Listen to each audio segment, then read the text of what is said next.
Selamat petang, salam sejahtera kepada semua penonton live stream pada petang ini untuk SXM siri ke-7 pada 15 hari bulan 6 2021.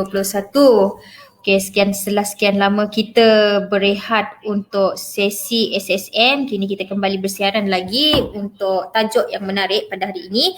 Sebelum saya mengupas lagi tajuk untuk hari ini, kepada yang baru menonton SSM siri ke-7 dan kepada yang sudah menonton dan follow kita sekian lama daripada SSM siri pertama hingga ke hari ini, terima kasih diucapkan kepada semua.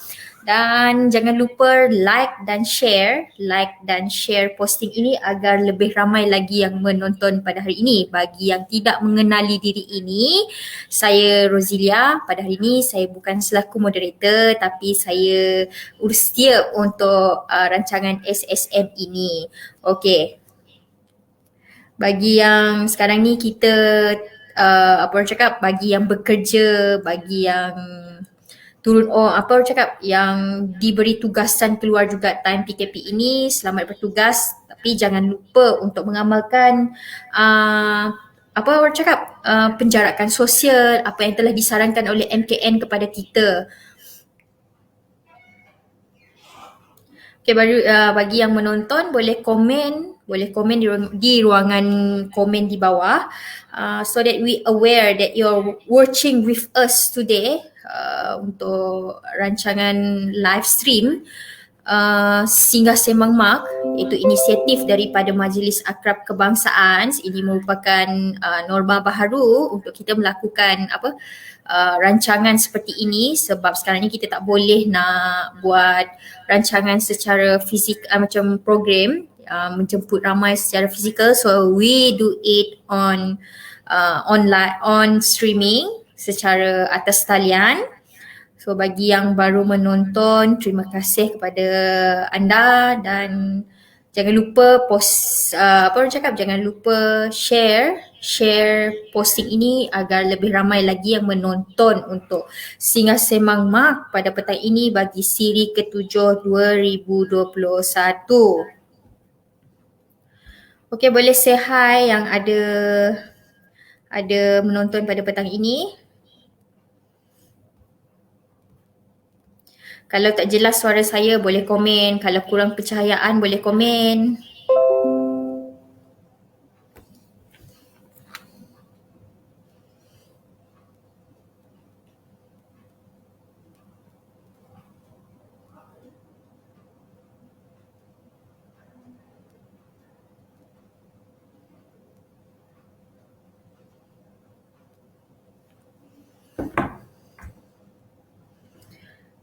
Hai Encik Sadli. Lama tak berjumpa dengan Sifu Encik Sadli. Difahamkan Encik Sadli sudah bersara dan kalau ada kelapangan boleh juga jadi panel. Kita amat mengalu-alukan Encik Sadli Osman untuk menjadi panel jemputan kita dalam Singgah Sembang Mak untuk siri seterusnya, untuk berkongsi dengan kita apa-apa sahaja ilmu yang ingin dikongsikan oleh Encik Sadli kepada ahli akrab di luar sana, amnya. Dan hai Fidri.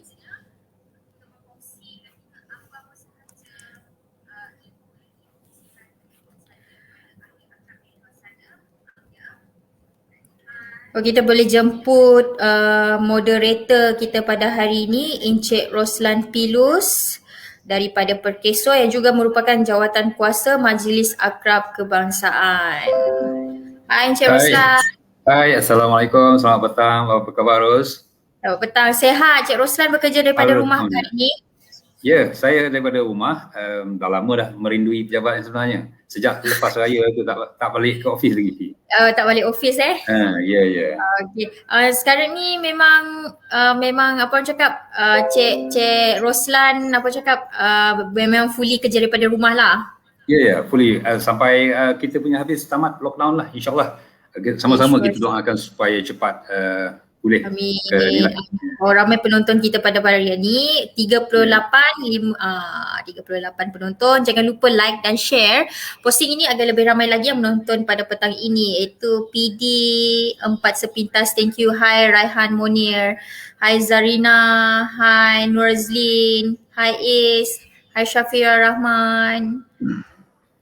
PPPS Cawangan Pelabuhan Kelang, hai, salam, thank you, jangan lupa komen. Okay, hai Syahir Ghaffar. Okay, nanti saya bagaimana dengan macam mana kita dah biasa sebelum ni dengan PKP 1.0, so it's not for a problem for us untuk norma baru kan Cik Roslan. So do you feel apa orang cakap dah biasakan diri dengan bekerja daripada rumah ni dah sekarang? Ya betul. Kita dah setahun dah kan. Dah setahun lebih kita dah biasalah dengan norma baru ni. Harap berjalan lancar jugalah pada program pada hari ini. Amin. So untuk kita membantu kerajaan juga kepada ahli akrab di luar sana, walau di mana saja anda berada, kita ingin menyahut seruan kerajaan, iaitu jangan lupa untuk mendaftarkan diri anda di aplikasi MySejahtera untuk mendapatkan tarikh temujanji vaksin. Bagi yang sudah mendaftar tapi belum dapat tarikh temujanji, mohon bersabar. Kita akan masing-masing dapat tarikh temujanji itu. Bagaimana Cik Roslan, dah terima vaksin ke? Ya, saya dah habis selesai 2 dos. Oh, congratulations. Dekat mana terima? Saya terima di Putrajaya. Putrajaya. Di diplomatik. I see. So, Assalamualaikum dan selamat sejahtera daripada Perbadangan Perpustakaan Awam Selangor, PPAS. Terima kasih datangnya pengajuan talk show ini. Okey, terima kasih Cik Arif. Okey, Cik Nordin, Cik Munaizah Salim, Puan Furzani Samuran, Puan Aziz, thank you. So, ramai penonton kita pada petang ni, Cik Roslan. Ya. Terima kasihlah pada mereka yang sudi menonton dan sama-sama kita like dan juga share ramai-ramai supaya dapat disebarluaskan lagi lah majlis kita pada hari ini. Thank you. So saya dah tengok sekarang ni Tuan Haji Azmi sudah berada di konti. So kita boleh jemput untuk on air bersama kita pada petang ini dengan tajuk yang akan dikupaskan oleh beliau. Nanti kita akan bagi dengan Encik Roslan dan Tuan Haji Azmi sendiri. Boleh bagi hint juga ya, isu-isu ni memang kira orang cakap isu panas juga. Apa orang cakap, ada orang yang kurang ilmu berkenaan dengan isu yang akan dikongsikan oleh Yang Arif pada petang ini, Tuan Haji Azmi Ibrahim. Azmi, saya jemput beliau untuk masuk ke dalam konti. Ya. Salam Tuan Haji. Waalaikumsalam. Apa khabar Tuan Haji? Baik adanya. Ya. Okey, saya serahkan untuk Singa Semang Mak pada hari ini, siri ke-7. Moderator kita pada hari ini, saya perkenalkan bagi yang tidak mengenali beliau, Encik Roslan bin Pilus daripada Perkeso, yang juga merupakan jawatan kuasa bagi Majlis Akad Kebangsaan tahun 2020, tahun 2022. Dan saya memperkenalkan panel jemputan kita pada hari ini, Tuan Haji Azmi Ibrahim, yang juga merupakan timbalan Presiden bagi Majlis Akrab Kebangsaan. Dipersilakan. Baik, terima kasih Cik Ros ya. Okey, Assalamualaikum Tuan Haji dan juga semua rakan-rakan penonton yang ada turut berkesempatan pada petang ini. Alhamdulillah, terima kasih dipanjatkan syukur kerana kita dikurniakan lagi kesihatan yang baik pada hari ini, dapat bersama-sama dan meneruskan dengan program kita yang ke siri yang ke-8 ya, yang ke-7. Baik, tajuk seperti mana yang Cik Ros beritahu tadi adalah kita tenang di sana, waris damai di sini. Bunyinya agak pelik, tetapi saya rasa untuk makluman saudara penonton semua, pada petang ini bersama-sama kita adalah Tuan Haji Azmi Ibrahim, Yang Arif Tuan Haji Azmi bin Ibrahim, iaitu Hakim Mahkamah Tinggi Syariah Negeri Melaka, Perakat Timbalan Presiden Majlis Akad Kebangsaan, yang akan mengupas mengenai harta pusaka dan juga pewarisan dan isu ini dan isu-isu yang berkaitan dengannya lah. Ya, jadi tajuk kita pada hari ini sesuai sangat, iaitu kita tenang di sana, waris tenang di sini. Jadi mana kata di sana tu nanti Kalau kita meninggal, maknanya waris yang ada di sini damai, tidak bergaduh sesama anak beranak, adik-beradik dan sebagainya. Jadi 1 jam seterusnya pada petang ini kita bersama-sama dengan Yang Arif, minta Tuan Arif terangkan serba sedikit mungkin apakah kupasan mengenai harta pusaka perkahwinan, daripada perkahwinan wujudnya harta pusaka dan juga peninggalan dan sebagainya. Jadi saya silakan Yang Arif. Ya. Assalamualaikum warahmatullahi wabarakatuh. Dan salam sejahtera, selamat petang. Terima kasih banyak-banyak kepada Tuan Ruslan kita, iaitu moderator pada petang ni. Alhamdulillah. Tajuk yang saya rasa pada saya menariklah. Sebab kata-kata kita sekarang ni bila meninggal, kadang ada waris-waris ni mengabaikan apa yang ditinggalkan oleh pewaris yang si mati. Jadi sehingga begitu lama kadang sampai peringkat bertahun-tahun baru buat permohonan faraid. Jadi saya rasa sesuai dengan tajuk ini, kita tenang di sana dan waris damai di sini. Tajuk yang akan saya kupas untuk makluman Tuan Moderator, saya bagi slide tu bukan yang terbaik, just untuk nak guide saja. Bukan yang terbaik, cuma kita nak supaya panduan saja melihat supaya sekurang-kurangnya ini yang kita tekankan. Dari segi asas tajuk yang kita nak sentuh hari ini, iaitu kewajipan harta yang ditinggalkan, definisi harta pusaka, sumber undang-undang pusaka Islam, rukun-rukun pewarisan, sebab-sebab pewarisan, syarat-syarat pewarisan, halangan-halangan pewarisan dan jenis-jenis waris. Ini sebahagian yang sempat kita sentuh. InsyaAllah lah dalam tempoh yang tak seberapa ini, iaitu dalam tempoh lebih kurang 40 minit sejam ni. Dan setelah saya bagi sedikit, mungkin ada masa yang lebih tu saya akan bukalah untuk soal jawab jika ada soalan daripada yang join program kita pada petang ni. Alhamdulillah, walaupun kita berada di era PKP, tapi sempat juga di atas inisiatif Tuan Ruslan kita bersama tim dan Cik Ros sekali dapat juga kita adakan program di peringkat alam maya ini. Tajuk yang pada saya eloklah kita walaupun school meet yang kita tengok ni, sekurang-kurangnya ada juga ilmu yang kita dapat kongsi pada petang ni. Jadi Tuan moderator kita, tajuk yang saya kupas hari ni, itu kewajipan yang pertama, kewajipan harta yang ditinggalkan.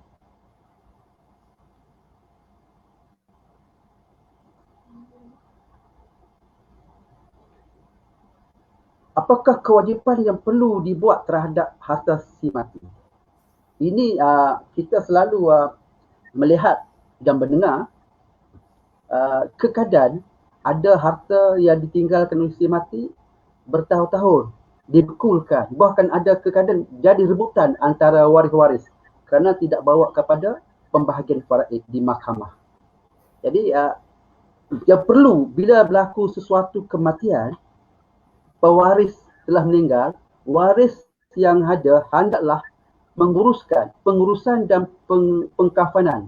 Maksudnya daripada meninggal sahaja, pewaris melaksanakan yang waris ni melaksanakan dari segi pengurusannya, beli kain kafannya, pengurusan gali kuburnya dan sebagainya, hendaklah mengambil harta pewaris, harta yang ditinggalkan. Maksudnya 4 perkara ini perlu jelas sebelum pembahagian faraid. Yang kedua, pelunasan hutang. Katakan pewaris sebelum meninggal ada berhutang. Sama ada berhutang ni dimaklum kepada waris ataupun tidak dimaklum kepada waris. Mungkin kalau pewaris atau yang si mati meninggal dan maklum pada waris, mungkin kita tahu, waris pun tahu dan boleh ambil harta yang ditinggalkan untuk bayar. Tetapi keadaan pewaris atau si mati tadi tidak nyatakan, tidak maklum kepada waris-waris yang dia berhutang. Di sini kita yang hidup ni, waris-waris hendaklah lunaskan hutan si mati tadi, kalau ada. Dan akhirnya jika tidak ada maklumat yang pewaris ini berhutang, eloklah waris-waris ini buat iklan. Selalu kita dengar lah, bapa saya dia telah meninggal dan kalau ada bapa saya berhutang kepada sianu-sianu atau AFB, sila jumpa saya. Ini selalu bagus ni ayat ni. Ayat ni baguslah. Sebab waris tidak pasti sama ada pewaris si mati ni berhutang atau tidak, dan buat iklan lah jenis supaya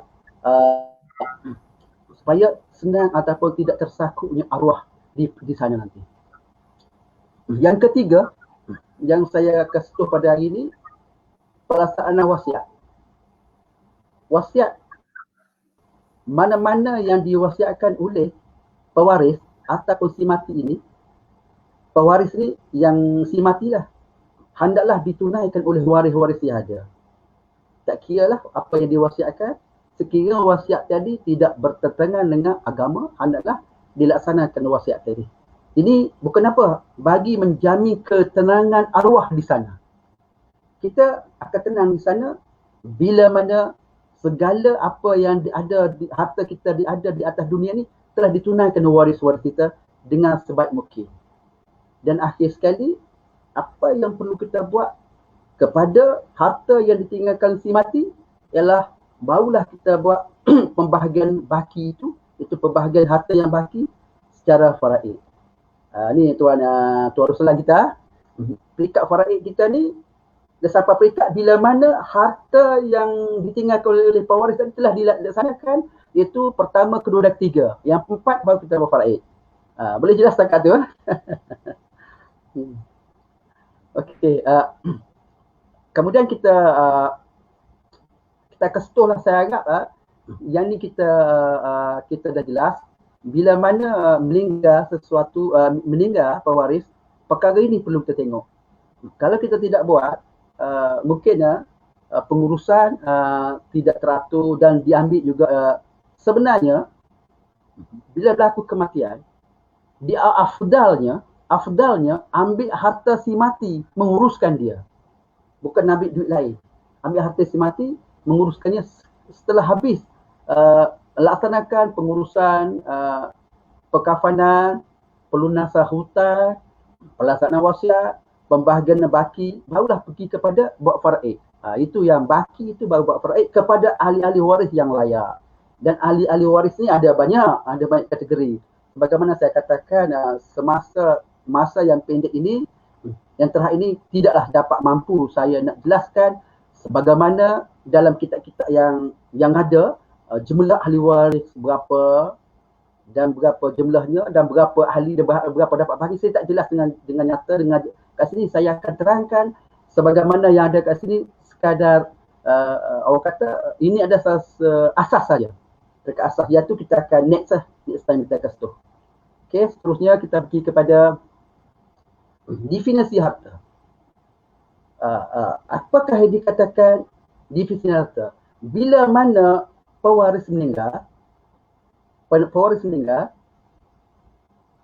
harta pasti ada harta yang ditinggalkan. Iaitu dari segi bahasanya, harta ni dinamakan segala apa yang ditinggalkan oleh si mati. Itu dari segi bahasa, definisi harta. Segala apa yang ditinggalkan oleh si mati. Kemudian dari segi syarak, ada beberapa pandangan. Hujahan dan juga jumhur ulama telah membuat beberapa definisi mengenai harta pusaka. Contoh, kalau kita tengok jumhur ulama yang menyatakan apakah harta? Harta ialah apa-apa yang ditinggalkan oleh si mati, seperti harta benda, hak-hak manfaat ke atas barang yang disewa, diat yang diambil dari pembunuhnya. Itu jadi pusaka, harta. Kemudian lihat kepada mazhab lain, iaitu mazhab Hanafi, mendefinisikan harta. Harta ialah segala harta dan hak-hak kebendaan yang menjadi milik si mati, iaitu harta ada dua, harta alih dan harta tak alih. Sebagaimana yang kita sedia maklum, apa yang dikatakan harta alih? Harta alih itu duit, emas, barang emas, kereta dan sebagainya, harta alih. Harta tak alih itu tanah, bangunan dan sebagainya. Ini waris-waris kena jelas lah. Dalam isu ini, bila berlaku kematian, mahkamah nak lihat sangat. Bila berlaku kematian dan waris adik telah memfakir ke mahkamah nak tutup harta perai ini, hendaklah nyatakan apa jenis harta yang ada bersama dengan dokumen-dokumen. Itu dia segi dalam mahkamah lah. Sebab tu kita nyatakan harta-harta jenis harta tu harta alih, harta tak alih dan sebagainya. Ada apa-apa soalan tuan moderator kita? Ya, setakat ni okey, clear. Sekarang ni jelas lah yang Arif. Okey. Kalau tak jelas suara dan sebagainya, sebab keadaan kita terpaksa nak kejar masa juga supaya habis point pada slide yang kita nyatakan. Okey, itu dia. Tadi kita tengok apa harta yang perlu dibuat terhadap harta yang tinggal kalau mati. Kemudian kita tengok balik tadi definisi harta pusaka. Okey, jelas harta pusaka ada definisi. Seterusnya kita pergi kepada sumber undang-undang pusaka Islam. Dalam kita di Malaysia dan termasuklah di negara-negara Arab lain, termasuk Mesir dan sebagainya, sumber undang-undang pusaka Islam adalah Al-Quran, As-Sunnah dan Ijma'. Al-Quran, dalam Al-Quran yang menyatakan pusaka Islam ni jelas, iaitu ada dinyatakan secara khusus dan ada dinyatakan secara umum. Sebagai contoh, kalau kita lihat dalam surah An-Nisa, surah keempat, ayat 7, Allah berfirman, dia bermaksud. Ini ayat ni ayat umum. Ayat umum. Maksudnya tidak dinyatakan bahagian-bahagian. Ini ayat umum. Allah nyatakan dalam Quran ada dua. Bab mengenai pusaka Islam ni ada dua. Satu dinyatakan secara khusus, satu dinyatakan secara menyeluruh. Contoh kalau ayat ni, orang-orang lelaki ada bahagian pusaka dari peninggalan ibu bapa dan kerabat. Dan orang-orang perempuan pula ada bahagian pusaka dari peninggalan ibu bapa dan kerabat. Sama ada sedikit atau banyak dari harta yang ditinggalkan, iaitu bahagian yang telah diwajibkan dan ditentukan oleh Allah Subhanahu Wa Taala. Al-Quran, An-Nisa. Ini maksud ni Allah nyatakan bahawa faraid perlu dia buat, tapi dinyatakan secara tidak khusus, secara mufasil, tidak khusus, secara umum. Lagi secara umum,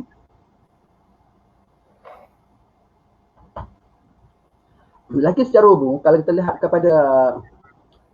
kepada secara umum, dalam surah Al-Anfal, ayat 75, dia bermaksud orang-orang yang mempunyai pertalian kerabat, setengahnya lebih berhak atas setengah yang lain menurut hukum kitab Allah. Sesungguhnya Allah Maha mengetahui akan tiap-tiap sesuatu. Al-Quran, Al-Anfal ayat 75. Ini secara umum, secara menyeluruh. Dan kita lihat pula bagaimana dinyatakan secara khusus.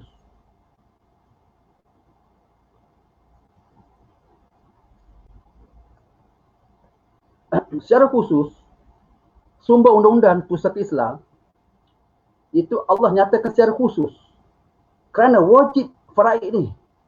Secara khusus terlihat dalam ayat Al-Mawaris, ayat 11, 12 dan 176 surah An-Nisa, iaitu surah keempat ni, surah ayat Al-Mawaris, jelas di sini Allah nyatakan, yang bermaksud Allah perintahkan kamu mengenai pembahagian harta pusaka untuk anak-anak kamu, iaitu bahagian seorang anak lelaki menyamai bahagian dua anak perempuan. Tetapi jika anak-anak perempuan itu lebih dari dua, maka bahagian mereka ialah 2/3 dari harta pusaka yang ditinggalkan oleh si mati. Dan jika anak perempuan itu seorang sahaja, maka bahagiannya ialah 1/2, separuh daripada harta. Dan banyak lagi lah dinyatakan. Saya terpaksa saya post berhenti kat sini.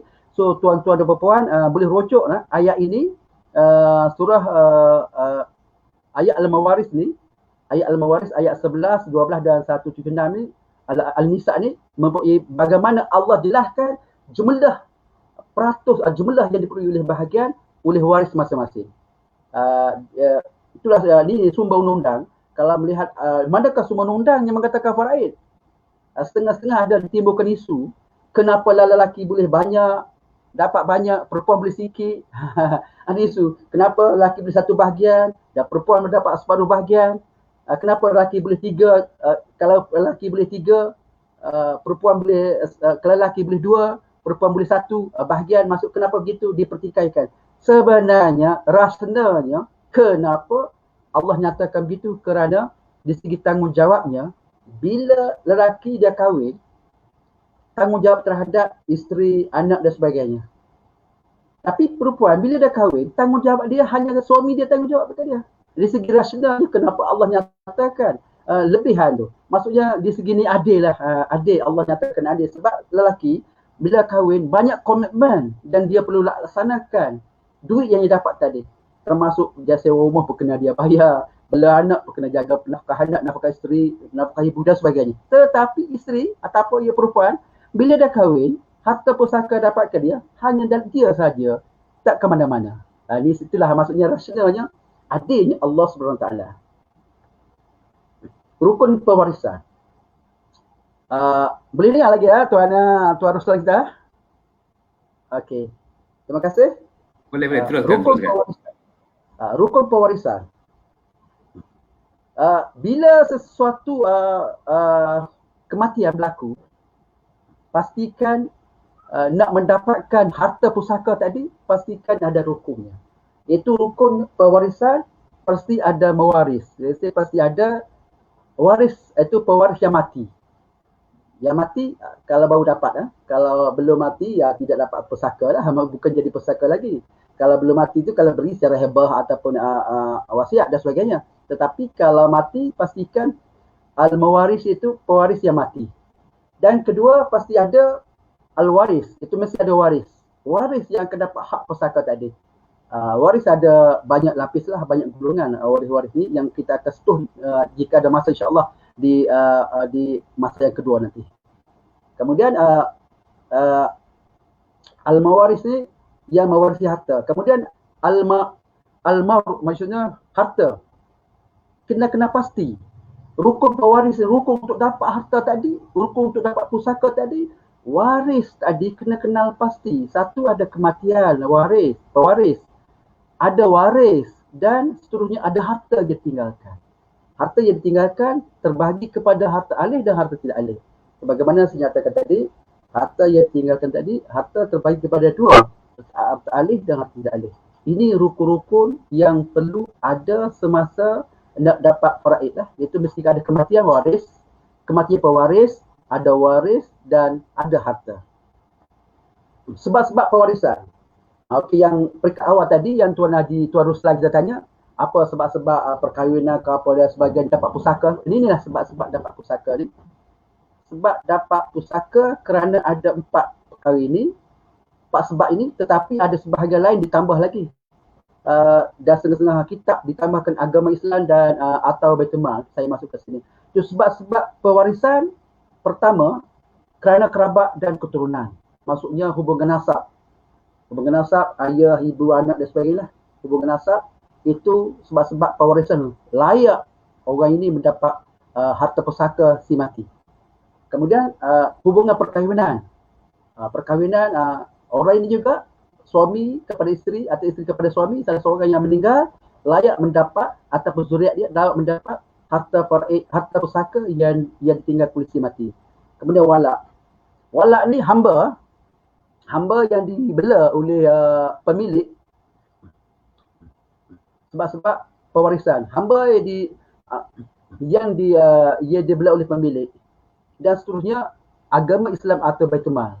Jadi agama Islam Baitul Mal ni, jika tidak ada waris, langsung tidak ada waris, lihat ke atas pun tak ada, waris ada 4. sisi ke atas, ke kiri, kanan, ke bawah. Jadi tak ada. Jika tidak ada waris-waris ini, maka harta tadi pasti pergi kepada pewarisan, pergi kepada Baitul Mal. Ini dia punya sebab-sebab pewarisan, iaitu dari segi dapat harta faraid tadi melalui kerabat dan keturunan, melalui perkahwinan, walak dan agama Islam atau Baitul Mal. Maksud sini agama Islam ni, maksudnya kita tidak boleh, orang Islam tidak boleh mewarisi faraid orang yang non-Muslim, tidak Islam. Orang tidak Islam tidak boleh mewarisi harta yang Islam. Ini ada hadis ya, ini ada juga kaedah fiqh pada. Syarat-syarat pewaris dapat pusaka. Jadi untuk dapat pusaka ni kena ada syarat-syarat ini. Jika tidak ada syarat-syarat ini, maka tak layak untuk dapat pusaka. Pertama, kematian pewaris. Nak dapat pusaka tu pasti waris mati dulu. Jangan dah dapat pusaka waris belum mati. Kemudian kedua, wujud waris. Waris tu kena ada. Ketiga, mengetahui status waris. Keempat, mengetahui bahagian atau hak waris. Dan kelima, ini yang penting ni, kelima ni, tiada halangan pewarisan. Syarat-syarat pewarisan dapat pusaka ada 5 kat sini, dan kita tengok satu persatu nanti. Apa dia kematian pewaris ni, apa dia, wujud waris tu macam mana, mengetahui status waris tu macam mana, kita lihat kat sini. Kematian pewaris.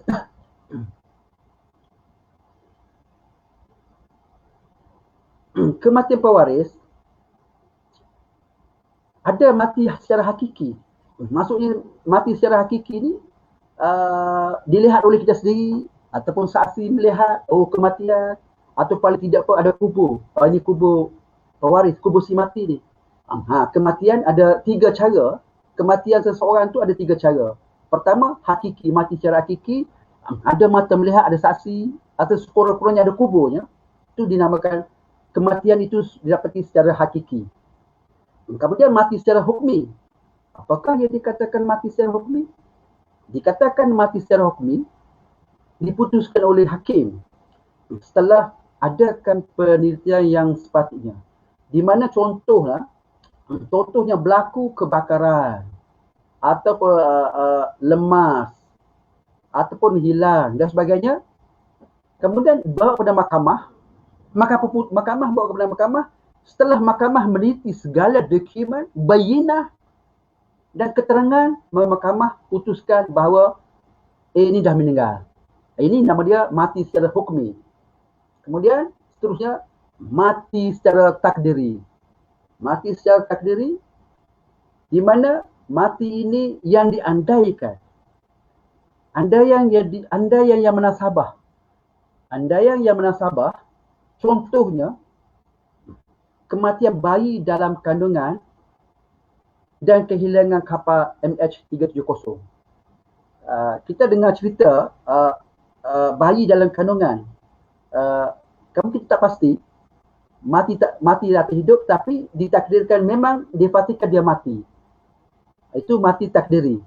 Yang kita lihat kita tak nampak, tapi ditakdirkan dia mati dalam kandungan. Begitu juga contoh MH370. Dah hilang kalau tak silap 5 tahun lepas ke, 3 tahun lepas ke tak silap saya. Sehingga sekarang 370 tak dengar berita, dan entah penumpang atau anak kapal pun tak dapat dikesan.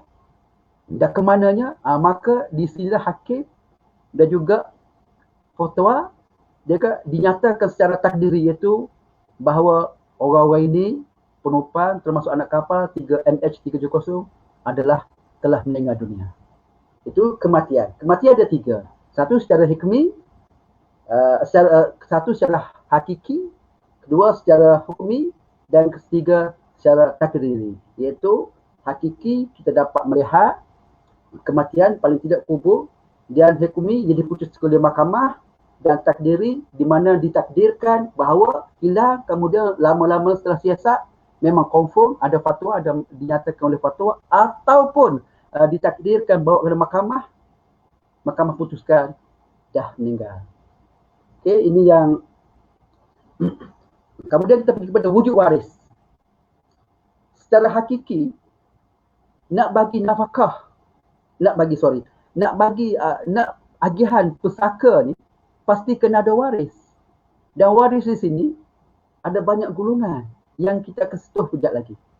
Sebagaimana yang saya nyatakan tadi, waris ni kalau nak sentuh memang 2 hari pun tak habis.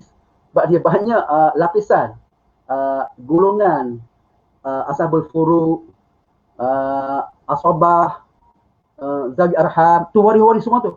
Kemudian ada pula di kalangan ashabul furu' ni, di kalangan ashabah ni ada pula ashabah riwairi dan sebagainya. Waris-waris. Tapi saya tak sentuh kat sini lah sebab panjang sangat. Jadi kita nak wujud waris ni secara hakiki, dengan pasti, walaupun seketika semasa kematian pewaris. Contoh, bila saja berlaku aksiden, contoh, 2 orang atas kereta, ayah bawa kereta, anak dalam kereta ada juga, berlaku aksiden, mati ayah pukul 3:01 minit. Diikuti mati anak pukul 3:03 minit. Maka anak terlayak mendapat harta pusaka. Itu secara hakiki dengan pasti mati itu secara hakiki dengan pasti walaupun seketika semasa kematian pewaris. Maksudnya masa pewaris tu mati, si mati meninggal, waris tu masih hidup walaupun 1-3 minit. Layak mendapat pusaka. Di sini banyaklah berlaku kalau saya di mahkamah ni, banyak kita dapati bahawa masa tuntutan khususnya berlaku tuntutan bertindih. Akhir-akhir ini semasa saya putuskan bahawa ni banyak memohon faraid dan berlaku tuntutan bertindih. Mak kata anak saya mati dulu, tak, yang ni kata anak saya mati kemudian, dulu kemudian. Dan di sini ni berlakulah keadaan beza yang dapat faraid ni mati beza setengah jam dah dapat dah. Tapi bila dinyatakan sini, bila dinyatakan dah mati semua, tapi bila tengok surat mati, beza setengah jam atau 20 minit pun layak dapat harta pusaka. Siapa yang meninggal dahulu, yang meninggal kemudian. Yang kemudian tu dapat harta pusaka. Kita dapat dilihat lah, maksudnya wujud waris ini dapat dilihat. Waris yang dapat dilihat. Dan satu lagi, waris secara takdiri. Waris secara takdiri ni seperti bayi atau janin dalam kandungan. Jadi bayi dalam kandungan, baby dalam kandungan kita tak nampak. Tapi ditakdirkan dia ni memang ada. Dia bergerak. Maka syarak mengatakan baby ini, janin ini adalah hidup. Bila baby ini, janin ini dalam kandungan ibunya hidup, maka dia adalah hidup dikira sebagai waris. Bila mana bapa meninggal, maka janin ini, waris ini, janin ini bila lahir dikira waris. Walaupun dalam keadaan dalam kandungan waktu itu. Okay. Mengetahui status waris. Seperti dalam pembahagian harta pusaka, kena tahu waris-waris ni. Adakah waris nasab? Adakah waris daripada tergolong daripada ashabul furu'? Adakah waris daripada ashabah? Ataukah waris daripada golongan zawi arham? Semua ni kena tengok semua waris. Jadi seperti suami, mengetahui status waris. Seperti suami, isteri, anak lelaki dan lain-lain. Itu maksudnya kena kenal. Maksudnya waris-waris yang ada tu, semasa pembahagian ni, pertama jangan berlaku sembunyi waris. Sebagai contoh, berlaku di mahkamah, masa buat permohonan, ini saya nyatakan ada berlaku permohonan, sama ada permohonan si waris kepada harta pusaka tadi, sama ada dia sengaja atau tidak. Keadaan sembunyi waris yang ada. Jadi mahkamah putuskan bahagian yang diperoleh oleh pemohon adalah berdasarkan apa yang dibawa kepada mahkamah. Bila betul menyatakan jumlah waris-waris yang ada, 7 orang ke, 6 orang ke, mahkamah putus sedemikian. Tapi kalaulah pemohon tadi sengaja sembunyi waris, tiba-tiba mahkamah bagi keputusan dan satu masa bila dapat keputusan, waris lain mari balik. Saya ada, kenapa tak dipanggil? Mahkamah tak boleh salahkan.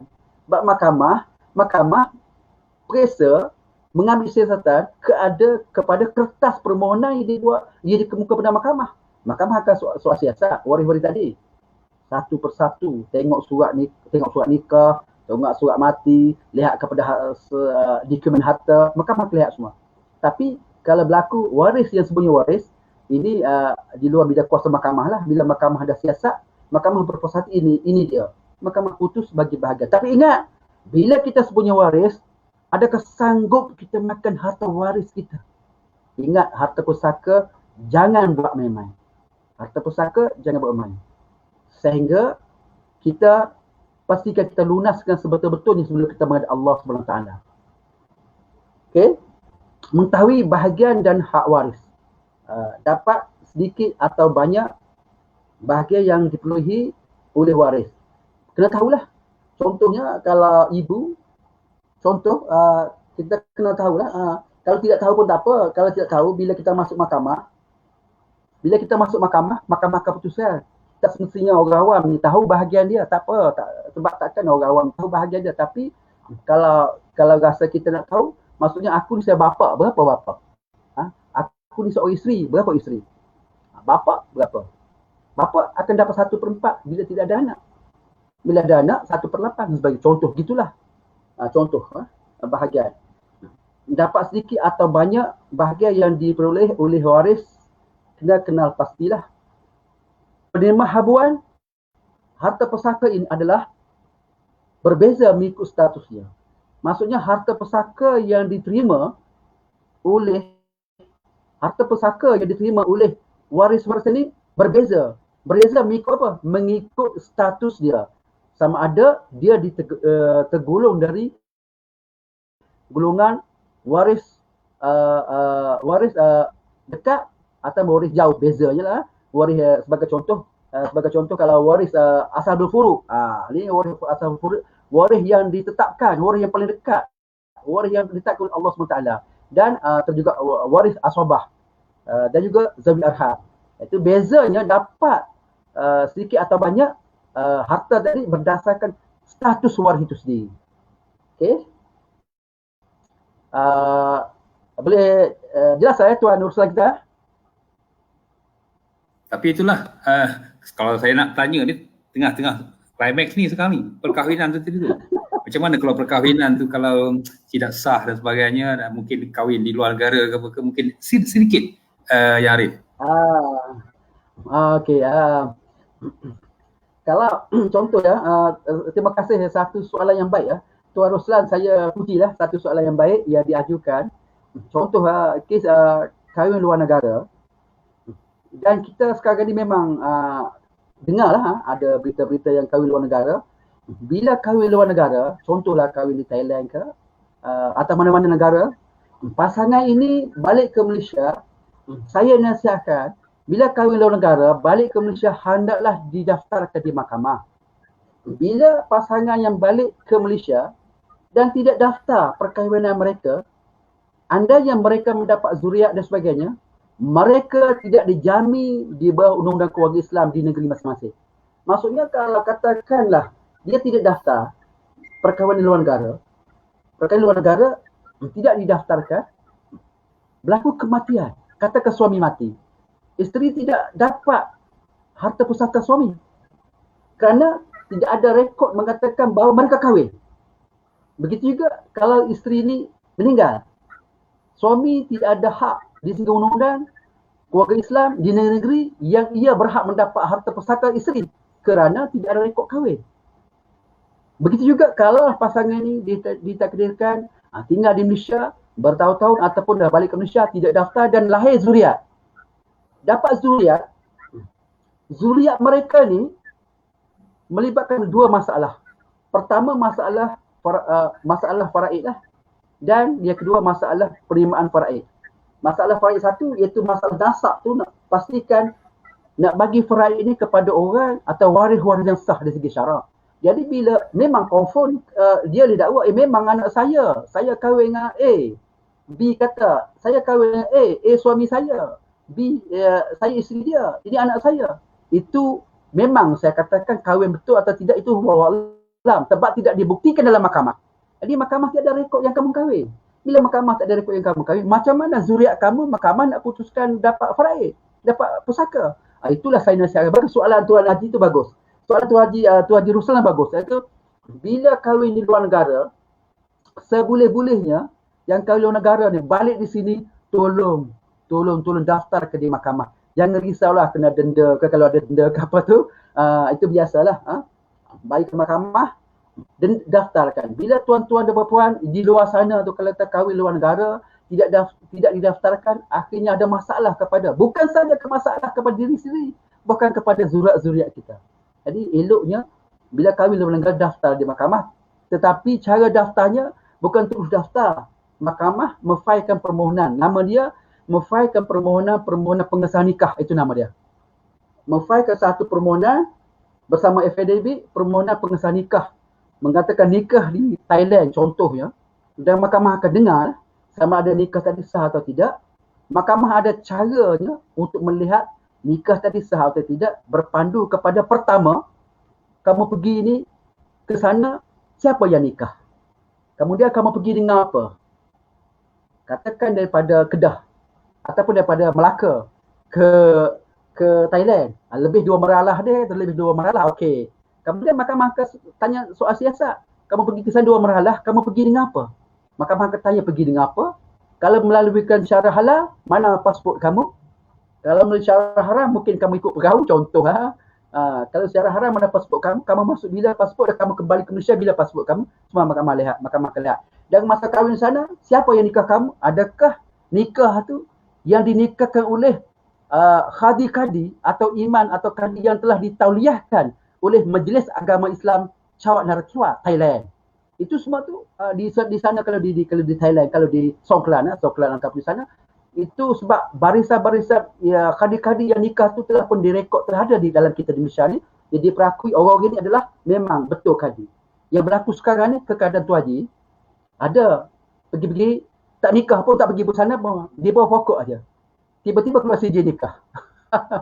CJ nikah daripada Kedah atau contoh CJ nikah daripada Thailand. Kedah daripada Thailand. Dulu di Kedah daripada Thailand.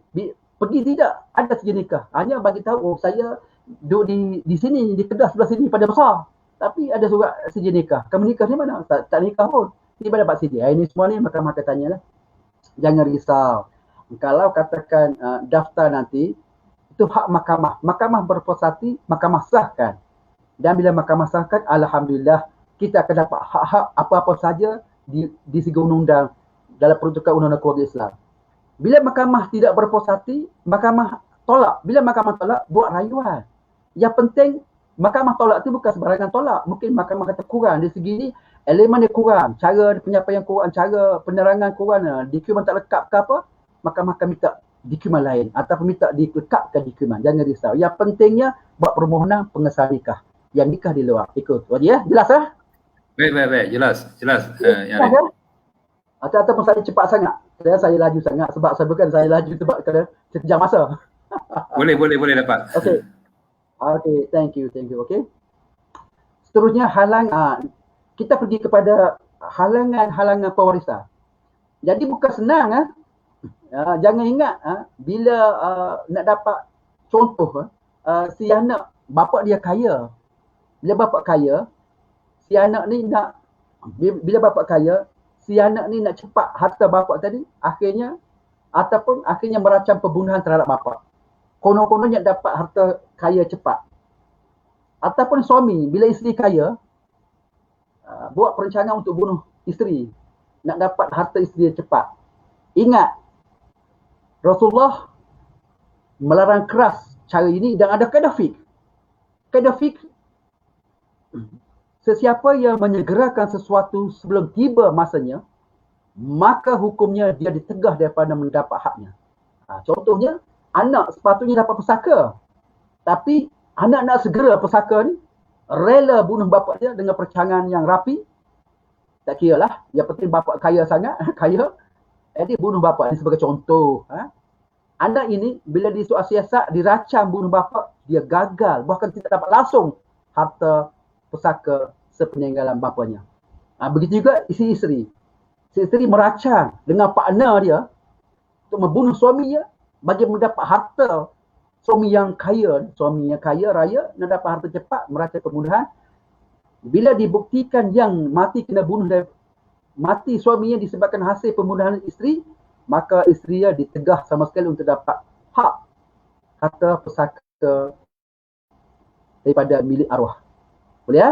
Di sini kalau saya ada buat catatan kat sini dia ada perbahasan ulama tentang isu pembunuhan pewaris. Ada ulama A, ada berbagai ulama lah, ulama terkini, ulama qadim dan sebagainya.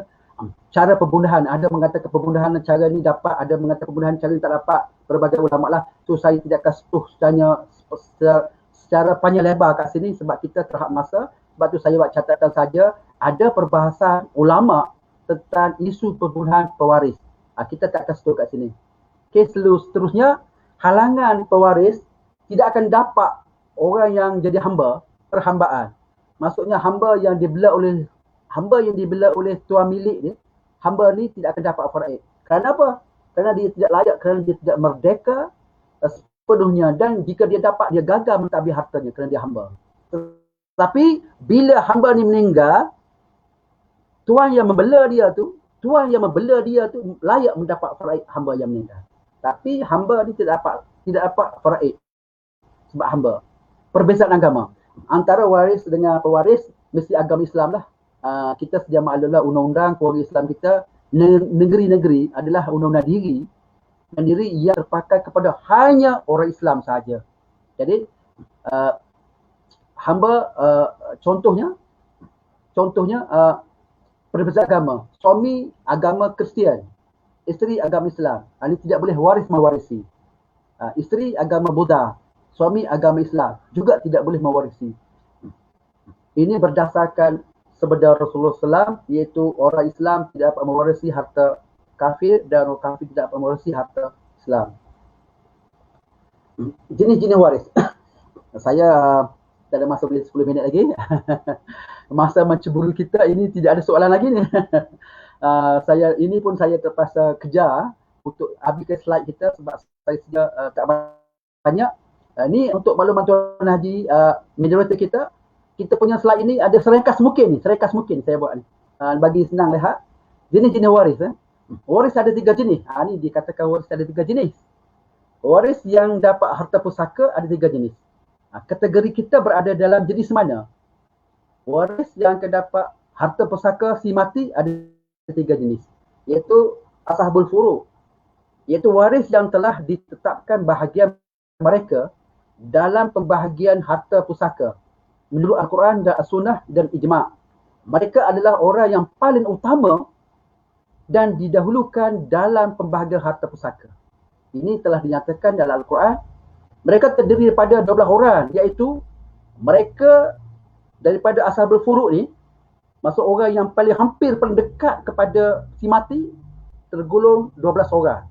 Mereka terdiri daripada iaitu suami, isteri, ibu, bapa, datuk ni bapa kepada bapa, nenek ni ibu kepada ibu dan ibu kepada bapa, anak perempuan, cucu perempuan, iaitu anak perempuan kepada anak lelaki, saudara perempuan seibu sebapa, saudara perempuan sebapa, saudara lelaki seibu dan sebapa, saudara lelaki seibu dan saudara perempuan seibu. Ini adalah waris-waris yang tergolong dalam ashabul furu', iaitu waris yang dinyatakan dengan jelas dan merupakan waris yang ada bahagiannya masing-masing yang dinyatakan dalam Al-Quran. Jenis-jenis waris. Tadi waris ashabul furu'. Apa pula ashabah? Kita tergolong di waris mana? Tapi tengok siapa waris kita, siapa pewaris, siapa yang mati tadi. Ashabah, apa dia ashabah? Ialah waris lelaki kepada si mati yang tidak diselangi oleh perempuan. Iaitu waris lelaki kepada si mati yang tidak diselangi oleh perempuan. Mereka tidak mempunyai bahagian yang tetap. Ashabah ni waris lelaki kepada si mati yang tidak diselangi oleh perempuan. Mereka tidak mempunyai bahagian yang tetap. Kadang-kadang menerima semua harta. kadang-kala terima baki harta, kadang-kala tidak menerima harta pusaka. Asabah ni kadang-kala menerima semua harta bila tidak ada asbabul furu'. Bila tidak ada asbabul furu', maka asabah, waris asabah inilah yang akan menerima semua harta. Dan kadang-kadang terima baki harta bila baki harta yang tidak dihabiskan oleh asbabul furu'. Bila baki harta setelah difaraikan tidak dihabiskan oleh asbabul furu', setelah bahagian dikirakan, dia dapat baki harta. Dan kadang-kadang asabah ni langsung tak dapat. Langsung tidak ada, tak dapat. Bila harta pusaka tadi dihabiskan oleh asbabul furu'. Ini dia jenis-jenis waris. Dan kita sambung sekali lagi. Jenis waris zawi arham. Apakah yang dikatakan zawi arham? Zawi al-arham ni iaitu mempunyai hubungan darah dengan si mati selain asbabul furu' dan asabah. Zawi arham ni juga mempunyai hubungan darah dengan si mati tapi tidak termasuk dalam asbabul furu' dan juga asabah. Sama ada lelaki atau perempuan, seorang ataupun ramai. Kebiasaannya pewaris zawi arham ini hubungannya dengan si mati diselangi oleh perempuan. Seperti bapa ibu. Bapa kepada ibu, anak lelaki, anak perempuan kepada anak perempuan dan lain-lain. Jadi maksudnya zawi arham ni waris selain daripada asbabul furu' dan selain daripada asabah. Asabah pula ada pecah kepada berapa, dan asbabul furu' ada 12 golongan, dan zawi arham ni juga ada waris-warisnya. Selalunya waris arham ni macam saya katakan tadi, waris zawi arham ni hubungannya dengan mempunyai dengan hubungannya dengan si mati diselangi oleh perempuan. Maksud ada perempuan. Sebelum dia ada perempuan. Itu waris zawi arham. Seperti bapa kepada ibu. Anak lelaki atau anak perempuan kepada anak perempuan dan lain. Ya itu untuk itu saya kata kita ada lagi 10 minit. Itulah sekadar Tuan Haji slide yang saya sempat secara ringkas mungkin. Bukan saya nyatakan sekali, bukan slide yang saya sedia tadi yang terbaik tak. Itu ada just untuk guideline saja, asas saja untuk supaya kita sekurang-kurangnya ada panduan yang kita bila kita bercakap pasal faraid. Kita itu maksudnya banyak lagi siri-siri yang akan setuh. Terima kasihlah dan saya buka ruang lah kalau ada soalan. Untuk saya dah habis saja. Ya, baik. Terima kasih Yang Arif. Saya ada terima satu soalan ni saya bacakan daripada Tuan Haji Syahrudin Yusof. Salam Yang Arif, dia kata nak tanya apa yang berlaku di kalangan orang kita akan berlaku bercakaran semasa anak untuk mewarisi harta pusaka ibu bapa yang telah meninggal. Jadi macam mana nak selesaikan masalah ini? Adakah anak yang sulung handle atau serahkan kepada peguam untuk kendalikan kes ini? Ya, secara ringkasnya meninggalnya seorang ibu bapa tu, kemudian anak ni bercakaran, bolehkah bagi yang sulung handle ataupun kita serah pada buam ya? Lebih kurang macam itulah soalan dia. Boleh Yang Arif pula sedikit. Okay, terima kasih Tuan Ruslan dan juga soalan yang diajukan. Saya rasa soalan ini menarik lah. Soalan yang diajukan ini, bila berlaku kematian dan bapa meninggal dan ada anak 2-3 orang atau 5 orang dan 10 orang atau dan sebagainya berbalah lah. Di sini tidak semestinya yang sulung bagi menyelesaikan masalah ini, boleh di kalangan anak yang ada tadi pergi ke mahkamah buat permohonan kepada mahkamah. Salah seorang buat permohonan mahkamah dengan syarat nyatakan waris-waris yang ada tadi. Jadi di sini tidak melibatkan yang sulung saja urus. Yalah kalau nak bagi senang memang ambil peguam, tapi kita tahulah bila kita ambil peguam dari segi bayaran dan sebagainya, saya bukan tak kata tak boleh ambil peguam. Bila ambil peguam pastikan kerja lebih senang sebab peguam lebih tahu kan nak uruskan dan sebagainya, tapi melibatkan keuangan yang perlu dibayar, dan duit yang perlu dibayar tidak boleh ambil duit faraid belum diputuskan lagi. Kalau ada tabung sekalipun, katakan ada 5,000 atau 10,000 tabung arwah ni. Arwah ada 10,000. Tapi tidak boleh ambil duit ni untuk buat pembayaran peguam sebelum diputuskan sebagai faraid. Jadi di sini tuan moderator kita, bila ada kematian dan bagi mengelakkan berlakunya pertengkaran antara adik-beradik, elok salah seorang di kalangan adik-beradik tadi pergi ke mahkamah memfailkan permohonan faraid. Dengan syarat lepas fail tu, dalam masa yang sama masa fail tu nyatakan waris-waris tadi. Jangan nyatakan waris-waris tadi. Kalau ada 5 orang, ada 10 orang, nyatakan waris-waris tadi. Dengan jelas lah, jangan sembunyi waris. Boleh lah, jelas lah? Boleh. Yes. Baik. Itu dia. Ada satu lagi soalan. Boleh? Ya? Mungkin saya harap Tuan Haji Syarudin Yusof jelas faham dengan jawapan yang diberikan oleh Yang Arif tadi. Dan seterusnya soalan daripada Encik Arif Arifin. Yang Arif, Tuan Azmi, saya bertanya, apabila seseorang meninggal dunia, bolehkah waris menggunakan harta alih, yakni wang yang belum difaraid untuk sara hidup dan perbelanjaan harian waris? Dapat soalan dia?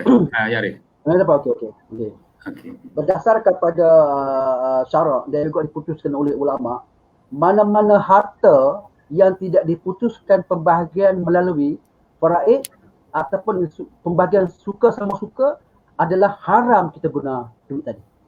Untuk makluman, pembahagian harta ni ada dua.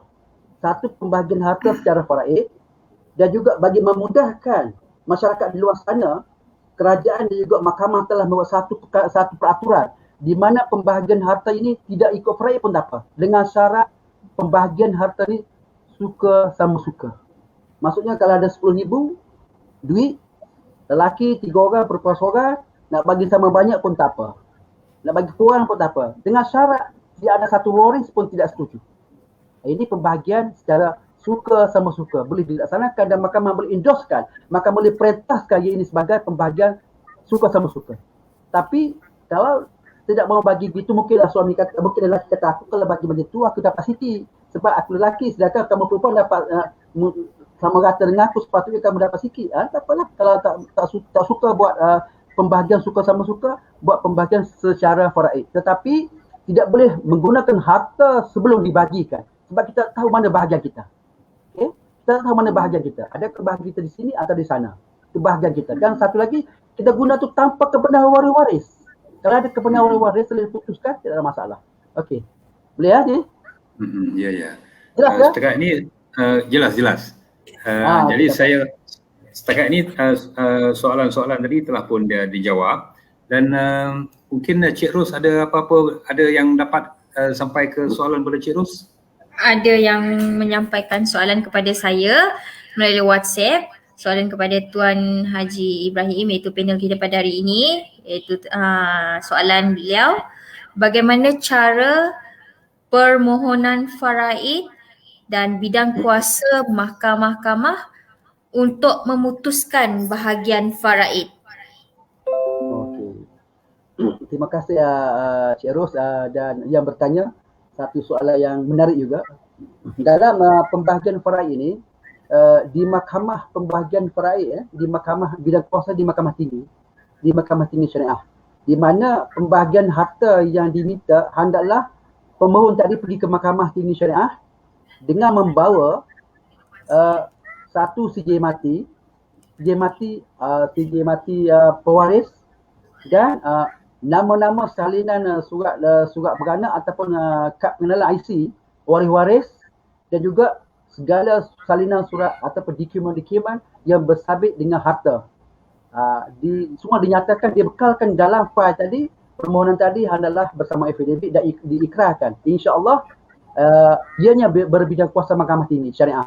Jadi pemohon pergi ke mahkamah, isi boran, dalam boran tadi nyatakan permohonan untuk permohonan faraid, dia ikut undang-undang di bawah undang-undang pentadbiran agama Islam lah 2002 di Melaka. Di Melaka undang-undang pentadbiran agama Islam di Melaka 2002, permohonan faraid bidang kuasa mahkamah tinggi. Yang mana pemohon hadir ke mahkamah, isi boran dan nyatakan bila tarikh arwah meninggal, nyatakan juga berapa waris-waris yang ada dan nyatakan apa harta yang akan difaraidkan. Dia bidang kuasa mahkamah. Jelas yang bertanya dan terus boleh ya?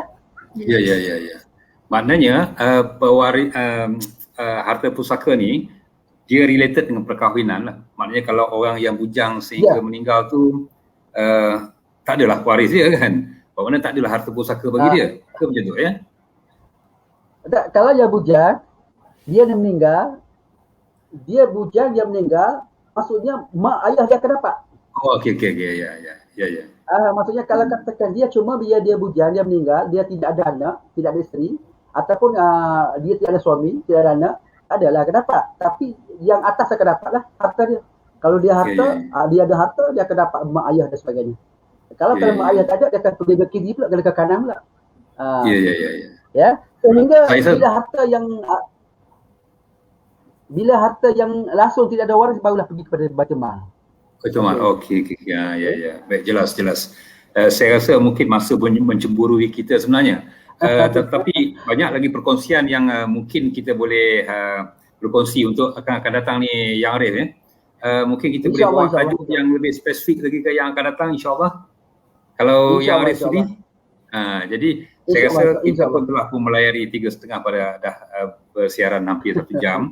Jadi saya rasa tajuk yang kita bagi pada hari ini untuk makluman semua penonton yang baru saja mendengar tadi, Yang Arif Tuan Azmi adalah merupakan Hakim Mahkamah Tinggi Syariah Mahkamah Negeri Melaka merangkap Timbalan Presiden Mat, dan juga tajuk kita tadi yang telah pun diterangkan adalah kita tenang di sana, waris damai di sini. Maknanya kita meninggal nanti tidaklah kita seksa di sana ya. Dan adik-beradik, anak-beranak seperti mana yang soalan daripada Tuan Haji ni tadi, soalan tadi, anak beranak waris tidaklah bergaduh. Ya, kita damai di sini. Jadi saya rasa memang cukup menarik, cukup lengkap. Terima kasih banyak-banyak Yang Arif tentang penjelasan. Tapi saya percaya mungkin kita boleh bersiaran di akan datang mungkin dengan tajuk-tajuk yang lain. Dan untuk itu saya serah kepada Cik Ros selanjutnya. Okey, terima kasih kepada panel jemputan kita pada hari ini, Tuan Haji Ibrahim yang mengupas tajuk mewariskan hak kita tenang di sana, waris damai di sini, dan moderator kita pada hari ini Encik Roslan bin Pilus daripada Perkeso kerana sudi menjadi moderator tetap untuk Singgah Sembang Mak kita, iaitu satu-satunya program secara atas talian atas inisiatif Majlis Akad Kebangsaan. So sebelum kita melabur tirai, saya ingin mempromosikan satu seminar yang dianjurkan oleh Institut Tabiran Awam Negara Intan, iaitu seminar pemerkasaan psikologi yang akan diadakan 17 Jun pada pukul 8.30 pagi hingga pukul 1 tengah hari. Ini terbuka kepada semua penjawat awam dan untuk kepada ahli akrab yang berkelapangan pada waktu itu boleh join atas talian dan masuk dalam Facebook Intan, iaitu Institut Tabiran Awam Negara. Boleh type dekat situ Institut Tabiran Awam Negara dan follow atas talian juga macam ni lah, lebih kurang macam ni lah gambaran dia. Boleh join seminar. So mungkin kita panel jemputan pada hari itu orang-orang yang hebat, orang-orang yang memang arif dalam bahagian psikologi, nanti boleh join and boleh saya ada masukkan dalam Facebook Majlis Akad Kebangsaan juga. Boleh post, boleh share posting itu supaya lebih ramai lagi mana yang tak tersampai mesej itu untuk menyertai seminar itu boleh join. Bagi yang tak sempat juga untuk join program pada pagi ini, this is a live recorded program. So nanti boleh tengok pada bila-bila masa pada berkelapangan, dan bagi yang baru menonton jam sekarang ni mungkin atas urusan-urusan kerja ke yang tidak dapat dielak, boleh join, boleh share posting ini agar lebih ramai lagi yang menonton SSM kita pada petang ini. So kembali kita bersiaran, semoga ini akan berkesinambungan lagi since this is a very interesting interesting topik. So saya pernah dengar juga kawan-kawan Muslim saya yang ada juga yang macam ada perselisihan berkenaan dengan pembahagian harta this one. So I get also the ilmu from this since that I have a Muslim family. So sedikit sebanyak memang membantu ilmu for me also. So kepada penonton SSM siri ke-7 pada hari ini. Terima kasih bersama-sama kita sehingga di hujung rancangan. Sampai kita berjumpa lagi untuk SSM siri yang seterusnya. Terima kasih dan sokongan anda merupakan semangat kami untuk meneruskan program live stream Singgah Sembang Mak ini. Terima kasih semua. Selamat kita berjumpa lagi. Baik, terima kasih. Terima kasih Yang Arif. Terima kasih Cik Ros.